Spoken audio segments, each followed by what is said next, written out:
গার্লফ্রেন্ডের সাথে গুল্লি ডান্ডা খেলার জন্য গার্লফ্রেন্ডের বাবার ফার্মেসিতেই কন্ডোম কিনতে যাওয়ার পর শুভমের সাথে কি কি ঘটে যায় তা নিয়েই আজকের গল্পটা।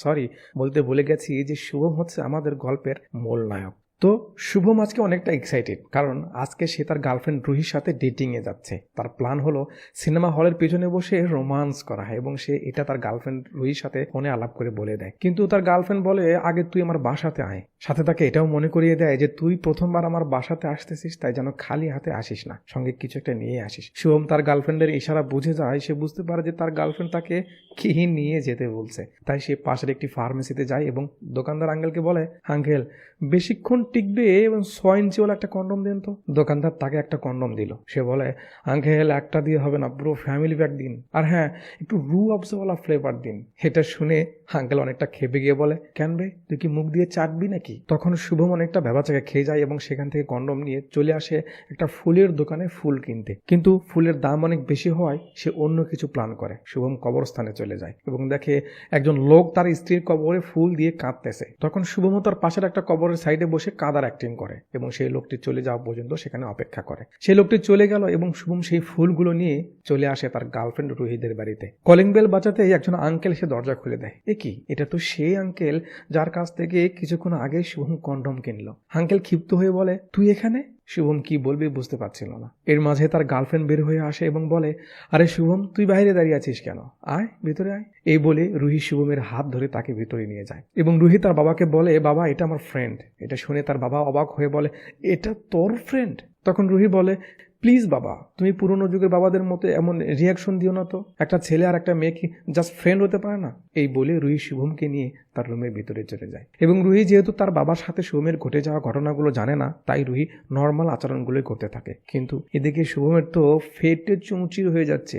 সে ভাবতেছে যে এখান থেকে কোনো মতো কেটে পড়লেই সে বেঁচে যায়। এরপর রুহি শুভমকে বসে রেখে অন্য রুমে যেতে চায় রেডি হওয়ার জন্য।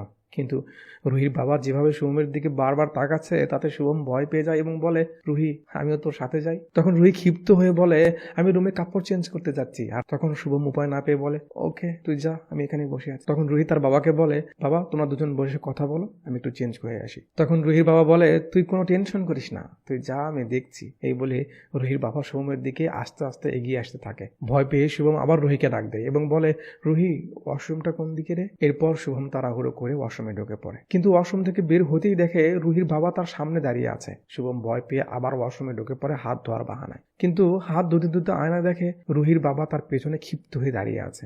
ভয়ে তার গলা শুকিয়ে যাচ্ছে, এটা ভেবে যে না জানি এখন কি হতে চলেছে। তারপর সেটাই হলো যেটার ভয় সে এতক্ষণ থেকে পাচ্ছিল। অর্থাৎ রুহির বাবা তার শার্টের কলার ধরে তাকে ওয়াশরুম থেকে টেনে বের করে এবং গালি দিতে থাকে, এটা বলে যে হারামি, তোর এত বড় সাহস, তুই আমার মেয়ের সাথে গল্লি ডান্ডা খেলার জন্য প্ল্যান করিস? তখন শুভম ব্যাপারটা সামলানোর জন্য বলে, আরে আঙ্কেল আপনি আমাকে ভুল বুঝতেছেন। এই বলে সে তার ফেসবুক আইডিটা ওপেন করে বলে, আঙ্কেল এই দেখুন, রুহি নয়, আমার গার্লফ্রেন্ড প্রিয়ার সাথে আমার রিলেশনশিপ আছে। এটা দেখে আঙ্কেল অনেকটা শান্ত হয়ে যায়। শুভম মনে করে, যাক বাঁচা গেল। কিন্তু আঙ্কেলের মাথায় যে অন্য বুদ্ধি হেঁটেছে এটা শুভম বুঝতে পারে না। শুভম কিচেনে যায় একটু পানি খাওয়ার জন্য। এই ফাঁকে আঙ্কেল রুহিকে গিয়ে বলে দেয় যে, আরে তোর শুভম তো প্রিয়া নামের একটা মেয়ের সাথে রিলেশনশিপে আছে। এটা শুনে রুহি তো পুরো ক্ষেপে আগুন হয়ে যায় এবং কিচেনে এসে শুভমকে ইচ্ছে মতো গালিগালাজ করতে থাকে এবং বলে, এই প্রিয়াটা কে, তার সাথে তোর কিসের সম্পর্ক? শুভম বলে, আমি তোকে পরে সব বুঝিয়ে বলছি, প্লিজ এমন করিস না। কিন্তু রুহি বলে, না তুই এখনই বল। এর মাঝে রুহির বাবা এসেও হাজির হয় এবং বলে, হ্যাঁ এখনই সব ক্লিয়ার হয়ে যাক, এখন তুমি বলে যাও সব। এখন শুভম পড়ে গেল মাইন্ড ক্যাচি পায়। সে কিভাবে বলবে যে আঙ্কেলের হাত থেকে বাঁচার জন্য ওয়াশরুমে গিয়ে এই মিথ্যা রিলেশনশিপের স্ট্যাটাসটা সে দিয়েছে। তাই সে রুহিকে আবল তাবল বলে ম্যানেজ করার জন্য চেষ্টা করে, কিন্তু রুহি এমন খেপে যায় যে উপায় না পেয়ে শুভম আঙ্কেলের সামনে রুহিকে বলে, আমি কসম করে বলছি তুই আমার গার্লফ্রেন্ড, আমি শুধু তোকেই ভালোবাসি। এটা শোনার সাথে সাথে আঙ্কেল শুভমের কলার ধরে ফেলে এবং বলে, হারামি, তুই আমার মেয়ের সাথে সেক্স করার জন্য আমার কাছেই কন্ডম কিনেছিস? এটা শুনে রুহি অবাক হয়ে যায় এবং তার বাবাকে আটকানোর চেষ্টা করে, কিন্তু আঙ্কেল রুহির উপর রাগ হয়ে বলে, তুই এখনই ঘরে যা। এই বলে আঙ্কেল শুভমের শার্টের কলার ধরে টেনে বাসা থেকে ধাক্কা দিয়ে বের করে দেয়। এরপর রুহি তার বাবাকে বোঝানোর চেষ্টা করে যে বাবা, শুভম খুব ভালো ছেলে। তখন রুহির বাবা রেগে গিয়ে বলে, যদি সে এতটাই ভালো হয় তাহলে কন্ডম কেন কিনেছিল দোকান থেকে, ফুলিয়ে ফুলিয়ে বেলুন বানিয়ে খেলার জন্য? তারপর আবার কলিং বেল বেজে ওঠে। রুহি দরজা খুলতে দেখে ওর মা এসেছে। বাইরে বৃষ্টি হচ্ছিল, তাই তার মা অনেকটা ভিজে গেছে। হে কি, আন্টির সাথে দেখি শুভমও এসেছে। এটা দেখে রুহির বাবা চমকে গিয়ে বলে, আরে তুই? তখন রুহির মা বলে, আরে হ্যাঁ, ওই তো আমাকে লিফট দিল। আচ্ছা, তোমার আমাকে নিতে আসার কথা, তুমি আসোনি কেন? তখন রুহির বাবা কি বলবে ভেবে পাচ্ছিল না। এই সুযোগে শুভম চট করে বলে ফেলে, আরে আন্টি, আঙ্কেলই তো আমাকে পাঠিয়েছে আপনাকে পিক করার জন্য। এটা শুনে রুহির মা বলে, আচ্ছা তো তুমি কেন, তোমার আঙ্কেল কি করছিল? এটার উত্তরে রুহির বাবা কি বলবে ভেবে পাচ্ছিল না। এর মাঝে শুভম বলে ওঠে, আরে আন্টি, আঙ্কেল তো আপনার জন্য দোকানে ফুল কিনতে গিয়েছিল। এটা শুনে রুহির বাবা অনেকটা চমকে যায়, বাট শুভমকে কিছু বলতেও পারছে না। এরপর রুহির বাবা শুভমের হাত থেকে ফুলগুলো নিয়ে রুহির মাকে দিয়ে দেয়। যে ফুলগুলো শুভম আসলে কবরস্থান থেকে এনেছিল রুহিকে দেওয়ার জন্য। ফুলগুলোর সাথে একটা চিরকুট লেখা ছিল, যেখানে কিছু রোমান্টিক কথা লেখা ছিল। সেগুলো রুহির মা পড়তে থাকে আর অনেক খুশি হতে থাকে। বাট রুহির মা দেখে চিরকুটের শেষে লেখা আছে RIP, মানে রেস্ট ইন পিস, অর্থাৎ মৃত্যু ব্যক্তিকে যেটা বলে শুভকামনা করা হয়। এটা দেখে রুহির মা অনেকটা চমকে যায় আর রুহির বাবাকে বলে, তুমি আমাকে মারার প্ল্যান করতেছো তাই না? তুমি আমাকে মেরে অন্য আরেকটা বিয়ে করতে চাও তাই না? রুহির বাবা তো পুরো ফেঁসে যায়। তখন পরিস্থিতিটাকে সামলানোর জন্য শুভম বলে ওঠে, আঙ্কেল প্লিজ কিছু মনে করবেন না, এবার আমাকে সত্যটা বলতে দিন। এটা শুনে রুহির বাবা একটু ভয় পেয়ে যায়, মনে করে না জানি এই হারামি কি বলে বসে। তখন শুভম বলে, আন্টি, আঙ্কেল আসলে এবার আপনাদের ম্যারেজ অ্যানিভার্সারিতে আপনাকে প্যারিস ঘুরতে নিয়ে যাওয়ার প্ল্যান করতেছে। তো আমি ফুলের দোকানদারকে বলেছিলাম যে রোমান্স ইন প্যারিস লিখতে, বাট সে হয়তো সংক্ষেপ করতে গিয়ে RIP লিখে ফেলেছে। তখন রুহির মা রুহির বাবাকে বলে, ও কি সত্যি বলছে? তখন রুহির বাবা বলে, হ্যাঁ, শুভমের মতো এত ভালো ছেলে কি মিথ্যা বলতে পারে?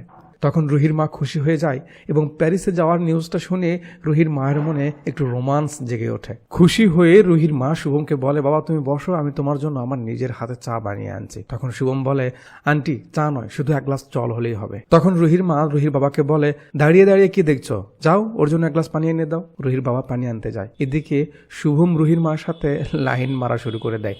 শুভম বলে, আন্টি, আপনি এই বয়সেও এত সুন্দর কি করে? কেউ বিশ্বাসই করবে না আপনার এত বড় একটা মেয়ে আছে। রুহির মা তো প্রশংসা পেয়ে মহা খুশি হয়ে যায়। এদিকে রুহির বাবা এসব দেখে ফুলে একদম বম হয়ে যাচ্ছে, বাট তার কিছু করার নেই, কিছু বলার নেই। পানি খাওয়ার পর শুভম বলে, আন্টি, আমি তাহলে এবার যাই, বাইরে অনেক বৃষ্টি হচ্ছে, বা তারপরও কি আর করার। এটা শুনে রুহির মা বলে, আরে এই বৃষ্টির মাঝে তোমার বাইরে যেতে হবে কেন? বসো, আমি রান্না করি, তুমি খেয়ে তারপরে যেও। তখন শুভম বলে, আন্টি, আজকে না, আজকে আমার মনটা খুব খারাপ। রুহির মা বলে, কেন, কি হয়েছে তোমার? তখন শুভম বলে, আরে আন্টি, আর বললেন না, আজকে আমার এক বান্ধবীর সাথে ঘুরতে যাওয়ার কথা ছিল, কিন্তু শেষ মুহূর্তে এসে তার বাবা তাকে আটকে দিল, আর যেতে দিচ্ছে না। বলুন, এটা কোনো কথা? তখন রুহির মা বলে, সমস্যা কি, অন্য কাউকে নিয়ে ঘুরতে যাও, তাহলে তোমার মন ভালো হয়ে যাবে। তখন শুভম বলে, গুড আইডিয়া, তাহলে আন্টি চলেন আপনার সাথে ঘুরতে যাই। তখন রুহির মা রুহির বাবার দিকে ইঙ্গিত করে বলে, আরে না, তোমার বান্ধবীর বাবার মতো আর এক পিস এই বাড়িতেও আছে। তখন শুভম মন খারাপ করে বলে, সিনেমার টিকিটও অলরেডি কিনে ফেলেছি, এখন টাকাটাও নষ্ট আর মুডটাও নষ্ট। তখন রুহির মা বলে, তুমি একটা কাজ করতে পারো, তুমি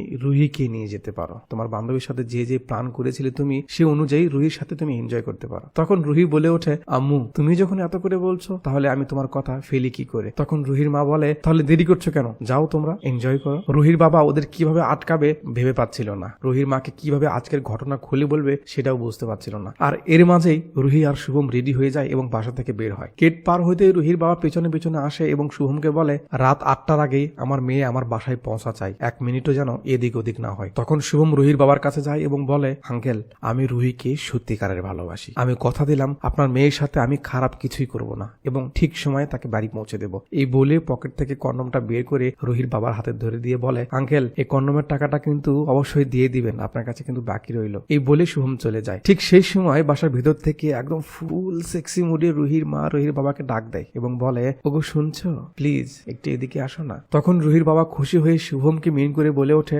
কন্ডমটা ফেরত দেওয়ার জন্য অনেক ধন্যবাদ বেটা। আর আমাদের স্টোরি এখানেই শেষ হয়ে যায়। এত দূর পর্যন্ত ভিডিও দেখার জন্য আপনাকে অসংখ্য ধন্যবাদ।